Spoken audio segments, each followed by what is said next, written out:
Samsung's latest flagship folding phone looks like it has been put on a diet.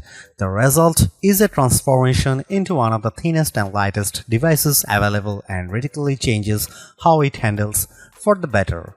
The Galaxy Z Fold 7 measures 8.9mm thick and short, well within the realms of a standard smartphone if you ignore the camera bump on the back. It easily fits in a pocket but opens up to turn into a folding tablet just 4.2mm thick. But at $2000 you pay an awful lot for such a fancy device. It is an expensive, cutting-edge gadget that can, in theory, replace your phone, tablet, and PC in one pocketable device. If you think the pace of smartphone and flagship innovation feels somewhat ho-hum, you probably haven't seen or touched the new Samsung Galaxy Z Fold 7. This is one of the best design upgrades I have seen in a while, not because it's radically different to the Samsung Galaxy Z Fold 6 that came before it, because it isn't, but because it's so much better in all the ways that truly matter. I will start with the physical specs because they are the most remarkable thing about of this new handset, especially when compared with the Galaxy Z Fold 6 and yes, even the Galaxy S25 Ultra. Unfolded, the Galaxy Z Fold 7 is just 4.2mm thick, that's 1.4mm thinner than the Galaxy Z Fold 6. Folded, the Galaxy Z Fold 7 is 8.9mm, 3.2mm thinner and the Galaxy Z Fold 6 and only 0.7mm thicker than the Galaxy S25 Ultra. Think about that, this foldable, which when folded is hiding a gorgeous 8-inch display, is almost imperceptibly thicker than a single screen flagship device. Even the weight is impressive between versions. Samsung shed a whopping 24 grams and the Fold 7 is even 3 grams lighter than the Galaxy S25 Ultra. Yup, 2 screens and it's still lighter than the flagship. Perhaps that shouldn't be so surprising. When I hold the Galaxy Z Fold 7 up to the Galaxy S25 Ultra, the foldable is smaller than the Ultra, which is 162.8mm by 77.6mm, while the Galaxy Z Fold 7 when folded is 158.4mm by 72.8mm. Carrying the Galaxy Z Fold 7 is now like a holding secret. At a glance, it looks like a standard 6.5-inch smartphone. It's not until you take a closer look that you notice the seam down one edge and the hinge on the opposite side. Size and weight aside, the phone feels good in my hand because of the excellent materials. Its armor aluminum frame is covered front and back with Corning Gorilla Glass Ceramic 2. A substantial pill-shaped 3-camera array sticks out of the back. Whenever I put the phone down camera side first, it tips at an awkward angle. I guess that's the price I have to pay for a better imaging system. On the top edges, when you are holding the phone, are a pair of microphone holes, a vent, and a SIM slot. The bottom edges feature more microphone holes, a speaker slot, and the USB-C data and charging port. The tolerances here are quite something. The USB port appears to just barely fit in the space. The only buttons are the long volume rocker and the power or fingerprint reader and Gemini button. Samsung has re-engineered the hinge and it's noticeable. The phone is firmly closed when folded and has considerable but not overly resistant tension as you open it, and it snaps into position as a fully flat 8-inch tablet.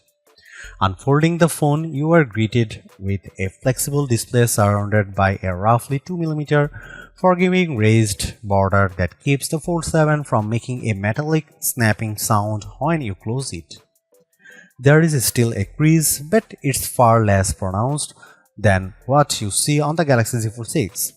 That's due in part of the new teardrop-shaped screen fold hidden in the redesigned hinge, meaning the thin, flexible screen curves into a perhaps more forgiving teardrop shape when the phone is folded. This is likely what accounts for how it can more easily unfold to a nearly perfectly flat phone. I can only see whatever minimal crease remains at certain odd angles, and more so when the screen is off. To the touch, it's barely perceptible. The Samsung Galaxy Z Fold 7 is IP48 rated, which means it can handle a sustained dunk in fresh water, but I would keep it away from dust and sand. I ran my device under a tap with no ill effects. A wider and taller Z Fold means not one but two bigger screens.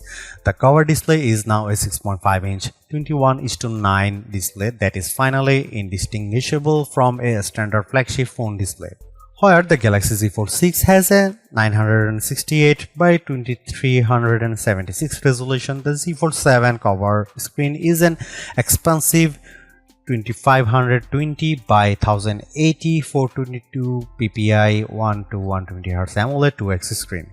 It has a punch hole for the 10 megapixel selfie camera, but it does not feature an under the screen fingerprint reader that's integrated with the power button. It's a lovely, bright screen that's now wide enough to more easily accommodate a more usable virtual keyboard and fully serviceable when you don't want to unfold and use the main display. Like the cover display, the main display is larger this year. It's now an 8-inch display from the Galaxy Z Fold 6's 7.6 inches. It's also got more pixels, jumping from 2160 by 1856 to 2184 by 1968. It's still QXGA Plus and supports the dynamic 1 to 120 Hz refresh rate. While the display size now matches Apple's iPad mini, the 6th generation's mini's 8-inch screen has an aspect ratio of 3:2, while the Galaxy Z Fold 7 is now 5:6. This makes the Fold 7 more of a square as compared to the iPad's slightly rectangular display. In practice, this means that on the Z Fold 7, some videos and games may have larger black borders at the top and bottom. It doesn't bother me, but you might want to see what Netflix looks like on the phone before placing your order. The main screen is big, bright and responsive. It was useful in bright sunlight and all motion looked fluid and smooth. I left it on the default setting, which lets the system adjust the refresh rate on the fly up to 120 Hz and down to 1 Hz, which is not as energy efficient as locking in at 60 Hz. Both screens are rated for a max brightness of 2500 nits. In our testing with the HDR enabled, we got up to 2245 nits on the main screen and 2060 nits on the cover screen. Those are admirable numbers and mean you shouldn't have any trouble viewing these displays in direct sunlight. To achieve the 4.2mm thickness, Samsung made some changes to the panel configuration, most notably dropping the digitizing layer that in the Galaxy Z Fold 6 offered support for specially tipped S Pens. I was initially pretty upset about this, but I did find that I could still draw with my finger. It's not as precise, but it's not terrible, and I can still use my finger to mark up images for generative editing and sketch to image. My doodles for the latter are not as good as those drawn with the S Pen, but the screen had no trouble interpreting my rough sketch and transforming it into a very realistic mouse. I can report though that while the S Pen or any digitizing stylus will not work, a classic dumb capacitive complement stylus, one you can buy for $6 on Amazon, does work with the display. It won't record pressure or angle, but it makes it a lot easier to draw. The other thing you might notice on the new Galaxy Z Fold 7 display is the noticeably larger camera punch hole. It's not only bigger in order to accommodate a better 10 megapixel camera. It was just 4 megapixel on the Fold 6. The hole is also no longer covered with pixels, so it remains visible at all times. It's positioned a tiny bit more centrally along the top edge than the punch hole on the Google Pixel 9 Pro Fold's flexible display, on which the equally large hole is positioned towards the far right corner and is maybe a bit more out of sight. These things aside, I love this big multitasking screen, which has room for a couple of apps or large screen views of favorite apps like weather or maps. It's also a nice canvas for Gemini Live, which makes the most of the larger space. I also enjoyed drawing on it, streaming shows on Netflix and playing action games. The benefit of a flexible screen is that the Galaxy Z Fold 7 doesn't have to be only flat or folded, it can also be L-shaped, which I found useful when I was checking over an interview transcription which I recorded and used AI to transcribe on the fold. A 90-degree fold also proved useful for watching videos on one half of the screen while the rest of the fold served as a steady base. There was nothing much wrong with the Samsung Galaxy Z Fold 6's camera array. It has a nice 50 megapixel lens, a 10 megapixel and a 3x optical zoom, 10 megapixel, but I was very aware that this was a flagship class phone with a flagship level price, and it bothered me that the best camera array was reserved for Samsung's Ultra line. That is no longer the case. The Samsung Galaxy Z Fold 7 has a new camera system with two notable upgrades and one disappointment. Here's the full camera system: 200 megapixel wide camera, 12 megapixel ultra wide, 10 megapixel 3x telephoto, 10 megapixel cover screen, 10 megapixel main screen. The big news here is the new 200 megapixel sensor that, while similar to what's found in the Samsung Galaxy S25 Ultra, has been re-engineered to fit into the Galaxy Z Fold 7's super slim frame. Like most high megapixel smartphone cameras, this one defaults to a 12 megapixel shot, combining the information from multiple pixels for better clarity, contrast and colors. It does a nice job, but there is a very good reason to shoot at the full 200 megapixel. Doing so lets you crop into almost any picture detail without losing clarity.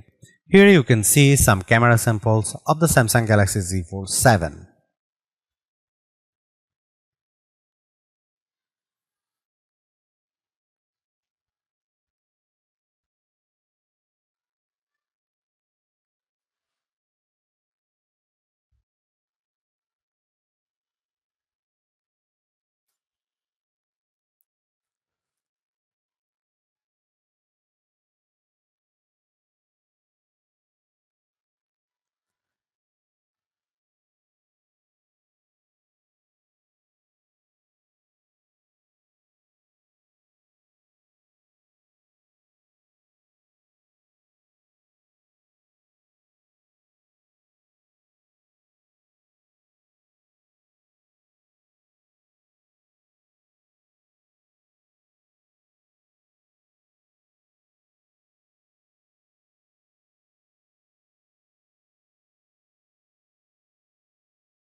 In the software space, the Samsung Galaxy Z Fold 7 is a harbinger of releases to come.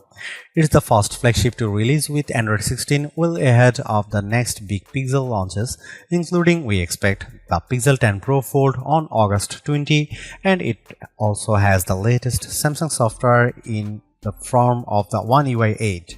That former landmark is by Google design, with the tech giant rearranging its development flow to ensure that its big partners have these new releases in time for their latest flagship phones.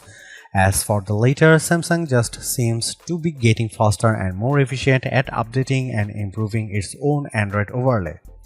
Both platforms are also infused with AI in the form of Samsung's Galaxy AI and Google's Gemini, though where one ends and the other begins may not always be obvious. Broadly, Android is now as polished and useful as Apple's iOS.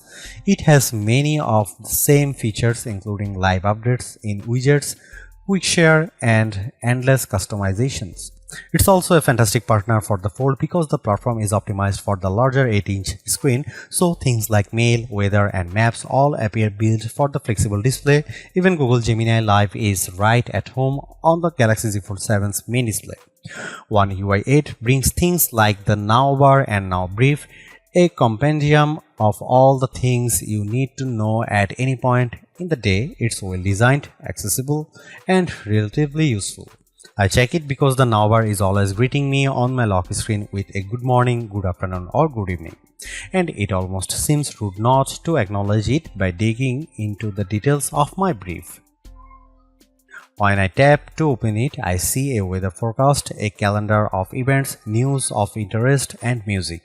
I can choose to add more elements from my phone, which I assume might make the brief more useful. There is, of course, a lot of AI on this phone. Google handles the circle to search and Gemini site, and the rest of the AI found on the phone is Samsung Galaxy AI. At any point, I can long press the home screen button to launch a circle to search task. After the press, I use my finger to circle something on the screen that Google search can look at and offer results related to. Gemini is summoned by a long press of the power button. It has all the strength of Gemini 2.5 Flash on the web and also Gemini Live. Gemini Live works in full screen mode on the large main display, but I find it more useful when you share your screen with Gemini Live and it then operates in the background, offering insights based on what it can see on screen and the questions you ask it. You can also just have Gemini look through the camera and see your world and ask it what it says, unless you want everyone to hear your Gemini Live conversation. This would be a good time to invest in some Galaxy Buds Pro 3 headphones if you plan to be out and about with the Galaxy Z Fold 7. Other Galaxy AI powered features remain and are little changed from the last time I tested them on a Fold. I can use sketch to image to instantly add photorealistic elements to existing photos.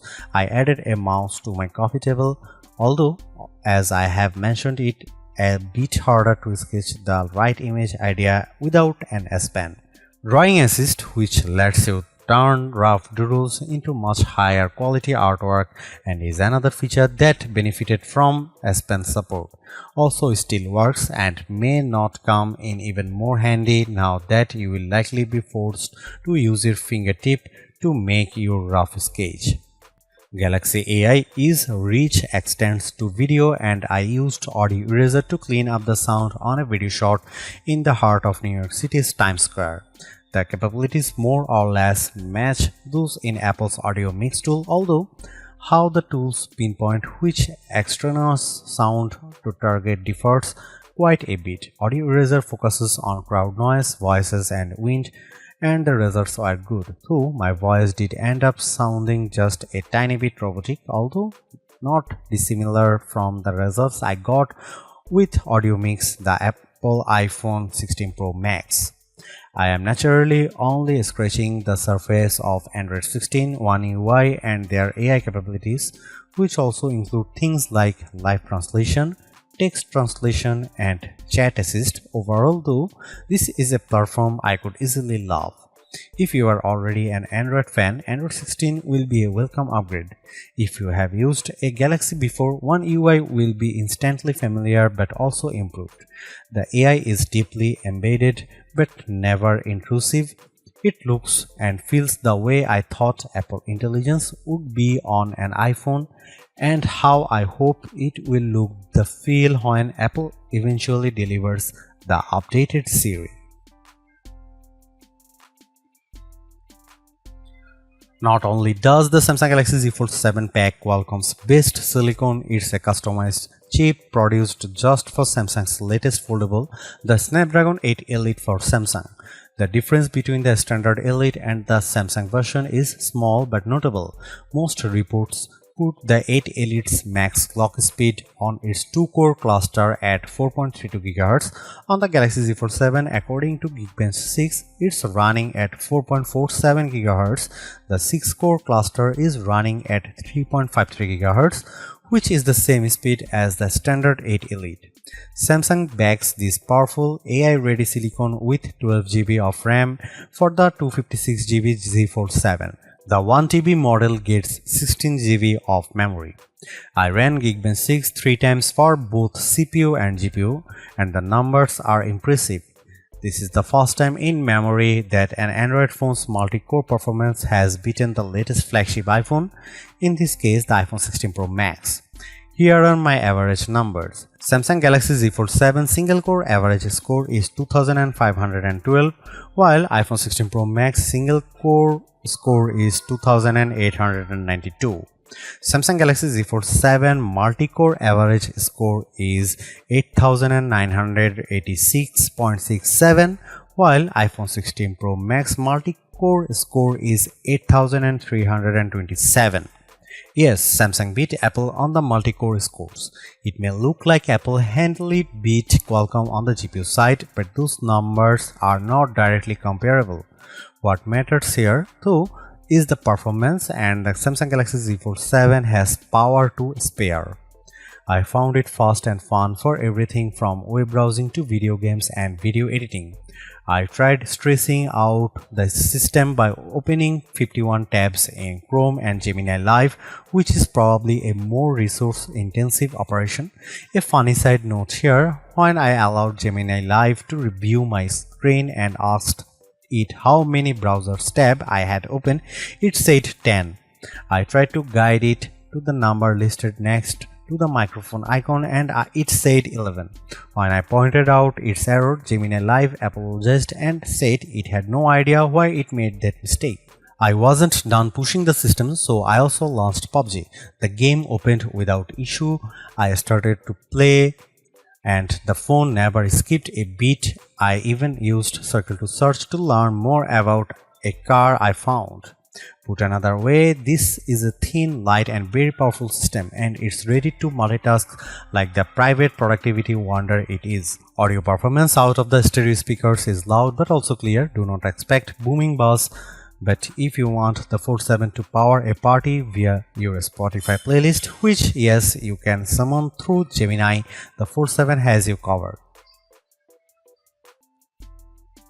The Samsung Galaxy Z Fold 7 is so thin and light that combined with its larger cover screen, you could easily mistake it for a standard flagship. There is a larger 8-inch display inside, and all this plus the new camera system, the main camera finally gets a 200 megapixel sensor, make this the most desirable Z Fold yet. It's a shame too that it also the most expensive fold to date for some, and that ultimately may hold it back.